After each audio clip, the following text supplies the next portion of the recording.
Egyptians did travel here, but only when necessary. Mainly, they traveled up and down the river by boat, just as people do today. The ancient Egyptians could row or even sail downriver, aided by the river current.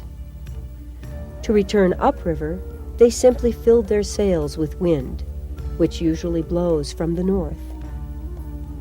The river carried almost everything. Even the heavy stones they used to build their temples were carried on the river in sailing ships. And at cities along the Nile, they unloaded precious cargo from foreign lands. For Egyptian sailors ventured out across the Mediterranean Sea to trade with their neighbors. Luckily for the Egyptians, the burning desert on both sides of the Nile protected the valley from invasion by foreign armies.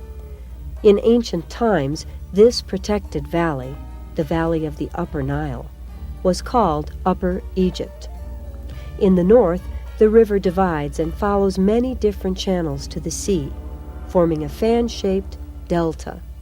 The delta was called Lower Egypt.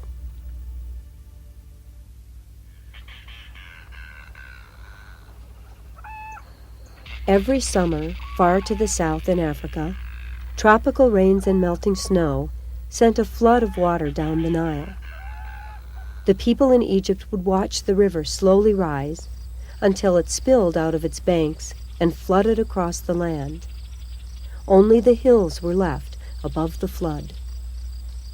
After the flood was over, the land began to dry out, but the flood water left behind a thick layer of mud or silt. This fresh soil was very fertile, just what the Egyptian farmers needed to raise their crops.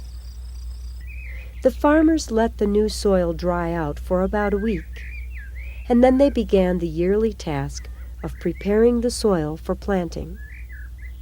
Under the warm desert sun, the land was quickly transformed into a beautiful garden with vegetables sprouting near fields of barley.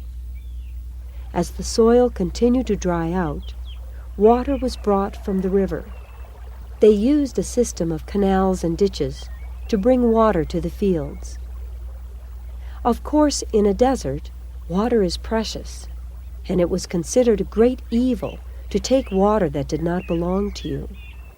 Water was shared among the people, and in a place where it almost never